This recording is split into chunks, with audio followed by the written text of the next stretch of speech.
কিন্তু আমরা বুঝতাম, কিন্তু ফিজিক্সের ভাষায় কি বলছে, বল ও বলের অভিমুখে প্রয়োগ বিন্দু সরণের গুণফলকে কাজ বলে। আমি পর্যায়ক্রমে আসছি। তো কাজ যে হবে এটার জন্য কিছু শর্ত আছে বা কিছু কন্ডিশন আছে। কি শর্তগুলো? যেমন 1 নম্বরে আমরা যদি বলি বল থাকতে হবে বা বল প্রয়োগ থাকবে, বল প্রয়োগ করতে হবে। 2 নম্বরে যদি আমরা বলি সরণ হতে হবে।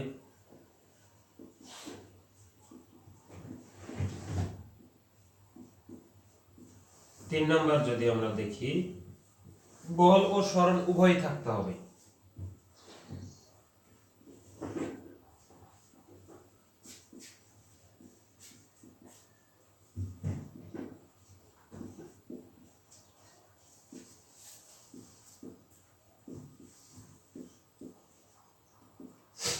তাহলে কাজ হতে গেলে অবশ্যই 3টা কন্ডিশন এখানে ফিল আপ করতে হবে। প্রথমটা কি, বল প্রয়োগ করতে হবে, আর দ্বিতীয় হচ্ছে সরণ হতে হবে, এন্ড ফাইনালি 3 নম্বর হচ্ছে কি বল ও সরণ উভয় থাকতে হবে। এখন একটা জিনিস দেখো, তুমি এখানে কোনো বস্তুর উপর যখন বল প্রয়োগ করবা তখন তার ভিতরে অবশ্যই সরণ ঘটতে হবে। যদি সরণ না ঘটে তাহলে কিন্তু তুমি সেখানে সেইটার কাজ পাবে না।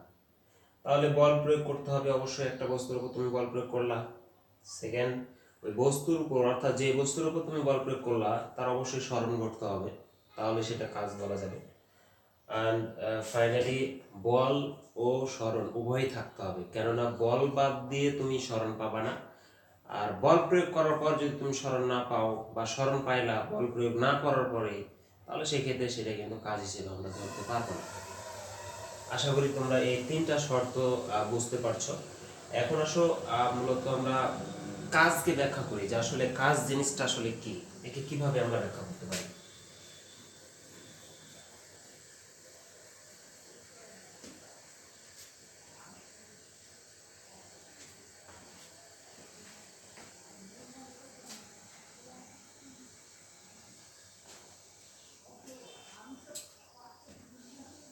দেখো এইখানে 2টা জিনিস একটু হাইলাইট করি, বল এবং সরণের গুণফলকে কাজ বলা হয়েছে, তাই না? আমরা ফর এক্সাম্পল, তুমি মনে করো আছো মনে করো এ বিন্দুতে, এখান থেকে তুমি যাবা বি বিন্দুতে। ভালো করে বুঝবা, তুমি আছো কিন্তু এ বিন্দুতে, এখান থেকে যাবা বি বিন্দুতে, ওকে ফাইন। এখন এই জায়গায় একটা বস্তু আছে, এই বস্তুকে তুমি ধাক্কা দিলা, তাহলে এই বস্তুকে ধাক্কা দেওয়ার পরে তুমি বস্তুকে কি পরিমাণে বল প্রয়োগ করেছো? এফ পরিমাণে বল প্রয়োগ করেছো। এফ পরিমাণ বল প্রয়োগ করার পর বস্তুটা তার আদি অবস্থান থেকে শেষ অবস্থানের দিকে চলে গেল, অর্থাৎ বি বিন্দুতে চলে আসলো। তার মানে এখান থেকে অর্থাৎ এ বিন্দু থেকে বি বিন্দু পর্যন্ত সে কতটুকু দূরত্ব অতিক্রম করেছে? এস দূরত্ব অতিক্রম করেছে। আমি আবার বলি, খেয়াল করো, কাজ বলতে বলা হয়েছে কি বল ও বলের অভিমুখে, বলের অভিমুখে, কথাটা ভালো করে বুঝো, বলের অভিমুখে। এখন বলের অভিমুখে বলতে বলের বিপরীত দিকে হয়ে গেলে সেটা ভিন্ন কথা। তুমি যেই দিকে বল প্রয়োগ করছো বলের সরণটা অবশ্যই সেই দিকে ঘটতে হবে। এখন কথা হচ্ছে বলের ভিন্ন দিকে যদি সরণ ঘটে তাহলে কি সেটা কাজ হবে না? হ্যাঁ, সেটাও হতে পারে, তবে আমরা সেটা পর্যায়ক্রমে তোমাদেরকে সবগুলোই ক্লিয়ার করাবো। আমরা আপাতত কাজ যেটা বুঝবো কাজ হিসেবে, সেটা হচ্ছে কি, তুমি যে বস্তুর উপর বল প্রয়োগ করেছো সেই বস্তুটা কি হবে, তুমি যেই দিকে বল প্রয়োগ করেছো অবশ্যই বস্তুর সরণটা সেই দিকেই ঘটতে হবে, তাহলে সেটাকে আমরা কাজ হিসেবে নিতে পারবো। তাহলে তুমি মনে করো এখানে এই বস্তুর উপর বল প্রয়োগ করেছো, বল প্রয়োগ করার পর বস্তুটা কি বি বিন্দুতে গেল। এখন কথা হচ্ছে তুমি কোন দিকে বল প্রয়োগ করেছো? অবশ্যই বি বিন্দুর দিকে। তাহলে বি বিন্দু থেকে তুমি বল প্রয়োগ করলা, বস্তুটা এ বিন্দু থেকে বি বিন্দুতে গেল। এখন কতটুকু বল প্রয়োগ করেছো তুমি? এফ পরিমাণের বল প্রয়োগ করেছো। এফ পরিমাণের বল প্রয়োগ করার পর বস্তুর সরণ কতটুকু হয়েছে? হ্যাঁ, সেটা হচ্ছে এস পর্যন্ত সরণ হয়েছে। তাহলে আমরা বলতে পারি এখানে কাজ কতটুকু হয়েছে? তোমরা অবশ্যই জানো কাজকে কি দিয়ে প্রকাশ করা হয়?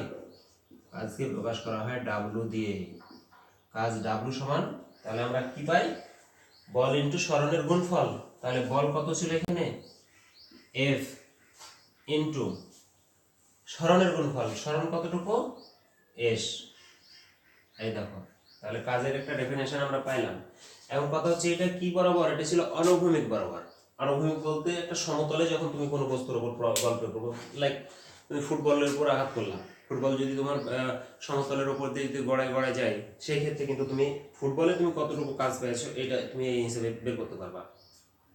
দেন তুমি একটা ঠেলা গাড়ি ঠেলে নিয়ে যাচ্ছ, তো তুমি ঠেলা গাড়ির উপর তোমার কাজ কতটুকু হয়েছে তুমি কিন্তু এই ফর্মুলা অনুসারে বের করতে পারবা, তাই না? আবার বলি, তুমি একটা বস্তু নিয়েছো, বস্তুর উপর বল প্রয়োগ করেছো, বস্তুটার বল তুমি দিয়েছো এই বিন্দু থেকে বি বিন্দুর দিকে, কিন্তু বস্তুটা কি হয়েছে, এ থেকে বি এর দিকে না গিয়ে এ থেকে সি এর দিকে সে কিছুটা দূরত্ব অতিক্রম করেছে। আমরা ধরে নিলাম কতটুকু দূরত্ব অতিক্রম করেছে, এস পর্যন্ত দূরত্ব। তো এখন তুমি সি বিন্দু থেকে এ বি রেখার উপর একটা লম্ব টানো, লম্ব টানার পর তুমি দেখো এই যে এই অংশটুকু পেলে না এ বির দিকে, এ থেকে বি এর দিকে তুমি এতটুকু পাইছো অংশ, এই যে এতটুকু, তাহলে তোমার সরণ কতটুকু, সরণ হচ্ছে এ থেকে ডি পর্যন্ত। আমরা ধরে নিলাম এ থেকে ডি পর্যন্ত সরণটাকে আমরা ধরে নিলাম এক্স। বুঝতে পারছো কি? তাহলে আমরা এখন এখান থেকে কাজ কি করে বের করব। আরেকটা কথা আমি বলি, তোমরা নবম দশম শ্রেণীতে যারা জেনারেল ম্যাথ আছো, ত্রিকোণমিতিক অধ্যায় থেকে তোমরা কিছু শিখে এসেছিলে সূত্র, যেমন সাইন থিটা ইকুয়াল কি ছিল, লম্ব বাই অতিভুজ, এবং cos থিটা সমান ছিল ভূমি বাই অতিভুজ, তাই কি না? তা আসো এখানে, এখানে আমরা এই ত্রিভুজ থেকে ভূমি কোনটা, ভূমি এডি,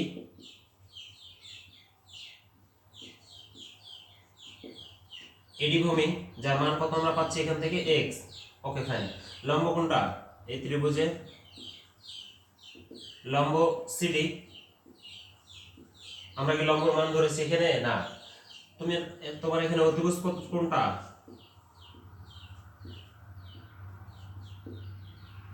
অতিভুজ অবভিয়াসলি এসি, তুমি এসির মান কত পাচ্ছ এখানে, এস। কথা কি বুঝতে পারছো? তাহলে আমরা কাজের সূত্রটা এবার নিয়ে আসতে পারি। কিভাবে? কাজের সূত্র হচ্ছে বল প্রয়োগে বলের দিকেই সরণের উপাংশের গুণফলকে কাজ বলে, এটা তো আমরা জানি, তাই না? তাহলে আমরা ডাব্লু সমান পাইতে পারি কি, এফ ইন্টু এক্স। কেন এক্স? কারণ তুমি বল প্রয়োগ করেছো, এফ পরিমাণের বল প্রয়োগ করলা ওদিকে,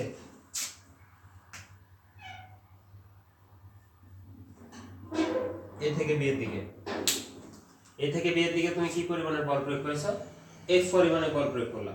এখন এফ পরিমাণের বল প্রয়োগ করার পর তুমি কতটুকু সরণ পেয়েছো, এক্স সম পরিমাণ তুমি সরণ পেয়েছো। তার মানে তোমার এখানে কাজ কতটুকু হবে, তোমার কাজ হবে ডাব্লিউ ইকুয়াল এফ এক্স। এখন এই জায়গা থেকে অর্থাৎ এই ত্রিভুজ থেকে আমরা যদি ভূমির মান বের করতে চাই, তাহলে ভূমি আমাদের সূত্র কি ছিল, cos থিটা ইকুয়াল আসে ভূমি বাই অতিভুজ। তো এখানে তুমি ভূমি চাচ্ছ, তাই না? আচ্ছা, আরেকটা কথা, cos থিটা ইকুয়াল ভূমির মান কত এখানে x, আর অতিভুজটা কত s, তাই না? এটা তো অতিভুজ আর ভূমিটা হচ্ছে x। তুমি এখানে কার মান চাচ্ছ, x এর মান। তাহলে x রাখো এই পারে, cos থিটা কে যদি ওই পারে নিয়ে যাই, তাহলে s এর সাথে cos থিটা কি হচ্ছে, গুণ হয়ে যাচ্ছে, তাহলে s cos থিটা। এখন দেখো আমাদের এই সূত্রতে এসে যদি আমরা x এর জায়গাতে আমরা x এর মানটা বসাই দিই, তাহলে কিন্তু আমরা এখানে কাজের সূত্র পেয়ে যাচ্ছি। তাহলে w ইকুয়াল fs cos থিটা। ওকে, এটা হলো 2 নম্বর সূত্র। এর আগে যেটা আমরা দেখে আসলাম সেটা কি, সেটা দেখে আসলাম w ইকুয়াল fs, এটা ছিল 1 নম্বর। তাহলে কাজের মূলত সূত্র কিন্তু এই দুটোই, w ইকুয়াল fs এবং w equal fs cos theta. এখন কিভাবে বুঝবো কখন কোনটা ব্যবহার হবে, তাই না? এখন কথা শোনো, যখন বল আর সরণ তাদের মধ্যবর্তী একটা কোণ তৈরি করবে, তখনই কেবলমাত্র এই সূত্রটা অ্যাপ্লাই হবে। কোনটা, এটা হ্যাঁ না? বল ও সরণ, তুমি একটা বস্তুর উপর বল প্রয়োগ করলা, বস্তু যদি কোণ উৎপন্ন করে দূরত্ব অতিক্রম করে, তাহলে কিন্তু এই সূত্র অ্যাপ্লাই করবা। কনসেপ্ট ভালো করে বুঝো। দেন অনুভূমিক বরাবর কোনো বস্তুতে তুমি বল প্রয়োগ করেছো, বস্তু কোনো রকমের কোণ উৎপন্ন করেনি কিন্তু সরণ ঘটেছে, সেক্ষেত্রে কিন্তু তুমি এই সূত্রটা অ্যাপ্লাই করবা। বুঝতে পারছি কি?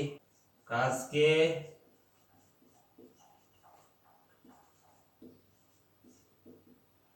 দুই ভাগে ভাগ করা যায়।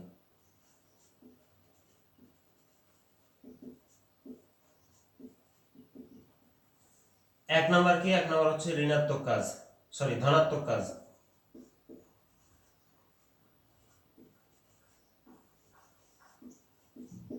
এবং দুই নাম্বার কি? দুই নাম্বার হলো ঋণাত্মক কাজ।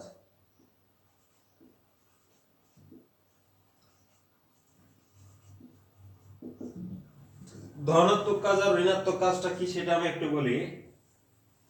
দেখো, ধনাত্মক কাজ হচ্ছে তুমি যখন কোনো বস্তুর উপর বল প্রয়োগ করলা এবং বস্তুর সরণ যদি বলের দিকেই হয়, বস্তুর সরণটা কি হয়? বলের দিকেই হয়, তখন কিন্তু সেটা তুমি ধনাত্মক কাজ পাবা।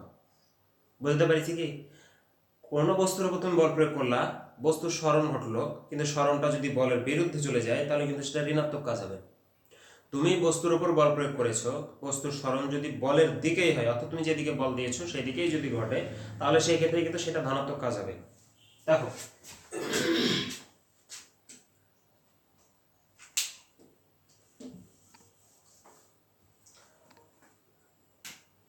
এখানে বল প্রয়োগ থাকতে হবে।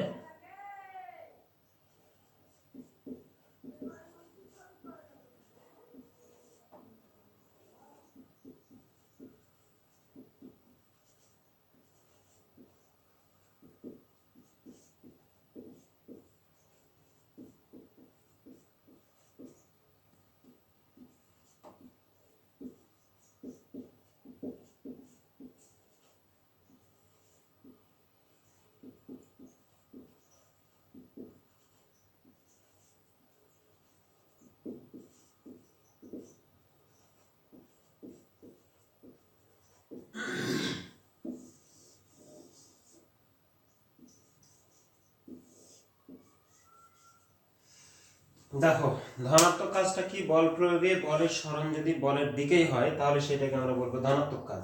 আর ঋণাত্মক কাজ কি? ঋণাত্মক কাজ হলো বল প্রয়োগে বলের সরণ বলের দিকে যদি না হয়, অর্থাৎ বলের দিকে হবে না, সেটা হবে কি? ঋণাত্মক কাজ। আমরা দেখেছি অভিকর্ষ বল। অভিকর্ষ বল বলতে আমরা উপর থেকে নিচের দিকে যখন কোনো বস্তু নিক্ষিপ্ত হয় এবং বস্তুটা যদি উপর থেকে নিচের দিকে পড়তে থাকে, তাহলে আমরা বলি সেটা অভিকর্ষ বলের দিকে নিক্ষিপ্ত হয়েছে। অর্থাৎ উপর থেকে যদি নিচের দিকে কোনো বস্তু আসে, তখন সেটা আমরা বলি অভিকর্ষ বল কাজ করেছে। এখন কথা হচ্ছে, মনে করো টেবিলের উপর একটা বই আছে, বইটা হঠাৎ করে টেবিলে ধাক্কা দিলা, বইটা টেবিলের নিচে পড়লো। কেন? বইটা তো উপর দিকে যেতে পারতো, নিচেই কেন আসলো? কারণ অভিকর্ষ বলের প্রভাবে বইটা কি হয়েছে? নিচের দিকে গেছে। তো তুমি অন্যভাবে বলতে পারো যে অভিকর্ষ বলের দিকে যে কাজ পাওয়া যায় সেটা হচ্ছে কি? ধনাত্মক কাজ। আবার অভিকর্ষ বলের বিরুদ্ধে কাজ কোনটা? তুমি এবার নিচে পড়ে থাকা যে বইটা, সেটা উপরে উঠায় আবার টেবিলের উপর রাখলা, তার মানে তুমি এবার কি করলা? এবার তুমি অভিকর্ষ বলের বিরুদ্ধে কাজ করলা। তাহলে অভিকর্ষ বলের দিকে যে কাজটা হবে সেটা হবে কি? ধনাত্মক কাজ। এবং অভিকর্ষ বলের বিপরীত দিকে যে কাজটা হয় সেটা হচ্ছে কি? ঋণাত্মক কাজ। আশা করি তোমরা বুঝতে পারছো এটা। তাহলে কাজ দুই রকমের, ধনাত্মক কাজ এবং ঋণাত্মক কাজ। এটাকে দুইভাবে তুমি ডেফিনেশন দিতে পারো, সংজ্ঞা দিতে পারো। প্রথমত, বল প্রয়োগে বলের সরণ বলের দিকেই যদি হয়, তাহলে সেটা ধনাত্মক কাজ। বল প্রয়োগে বলের সরণ যদি বলের বিপরীত দিকে ঘটে, তাহলে সেটা ঋণাত্মক কাজ। অন্যভাবে যদি তুমি বলো, অভিকর্ষ বলের দিকে যে কাজ পাওয়া যায় তাকে কি বলে? ধনাত্মক কাজ বলে। এবং অভিকর্ষ বলের বিরুদ্ধে যে কাজ পাওয়া যায়, অর্থাৎ অভিকর্ষ বলের বিপরীত দিকে যে কাজ পাওয়া যায়, সেটাকে বলছে কি? ঋণাত্মক কাজ। সহজ ভাষা, বই টেবিলের উপর থেকে একটা বই নিচে পড়লো, আবার তুমি নিচ থেকে বইটা টেবিলের উপর উঠাইলা, যখন নিচের দিক পড়লো তখন সেটা ধনাত্মক। নিচ থেকে যখন তুমি আবার উঠাইয়া বইটা রাখলা টেবিলে, তখন কিন্তু সেটা ঋণাত্মক হয়ে গেল। বুঝতে পারছো? ঠিক আছে। cos θ, এই কোণের উপর ডিপেন্ড করে আবার কাজকে তিন ভাগে ভাগ করতে পারি আমরা। মেইনলি তো দুই ভাগে থাকে, ধনাত্মক কাজ এবং ঋণাত্মক কাজ। তবে এই ক্ষেত্রে আরেকটা আসতে পারে, কোণের মান ধরে ধরে। আমরা জানি cos θ, যেহেতু ওখানে সূত্রটা কি ছিল? fs cos θ। তা আমরা জানি cos θ এর রেঞ্জ কত হয়? 0 থেকে 1 এবং -1, 1 থেকে -1 কোন পর্যন্ত হয় cos থিটা রেঞ্জ। তো আমরা এই তিনটা মান ধরে ধরে থিটার মানটা ধরে ধরে আমরা এখানে কত ডিগ্রিতে কি কাজ পাই সেটা আমরা দেখব। তো প্রথমত আমরা যখন থিটা সমান 0 ডিগ্রি নিব তখন আমরা কি কাজ পাবো, দেখো সূত্র কি ছিল, মেন সূত্র fs cos থিটা, বা এখন তুমি কি করবা, fs cos থিটার জায়গায় কত ডিগ্রি নিবা, 0 ডিগ্রি নাও। আমরা জানি fs ইনটু cos 0 ডিগ্রির মান হয় 1, তাহলে এখানে fs 1 এর সাথে গুণ দিলে কত পাবা, fs, দ্যাট মিন্স এটা কি বল পেলা, এইটা পাইলে তুমি ধনাত্মক কাজ।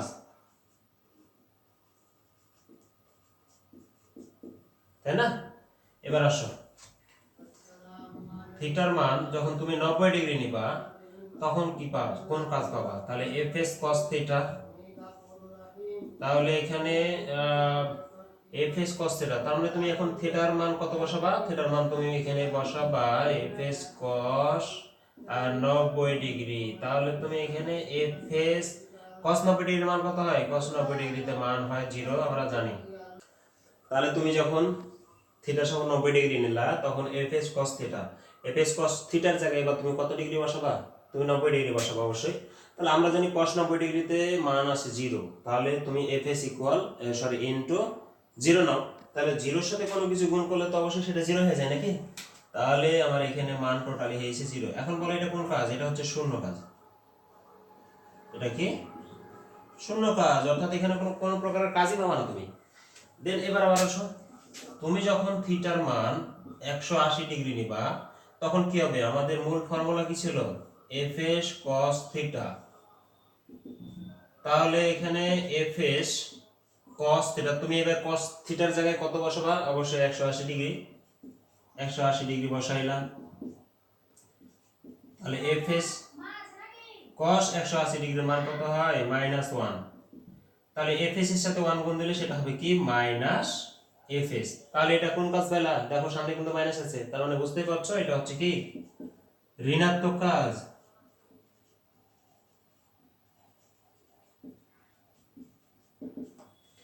তাহলে এখানে আমরা বলতে পারি বল ও সরণের মধ্যবর্তী কোণের মান যখন 0 ডিগ্রি তখন সেটা আমরা পাবো ধনাত্মক কাজ, বল ও সরণের মধ্যবর্তী কোণের মান যখন থাকবে 90 ডিগ্রি তখন সেটা শূন্য কাজ, বল ও সরণের মধ্যবর্তী কোণ যখন থাকবে 180 ডিগ্রি তখন সেটা হবে ঋণাত্মক কাজ।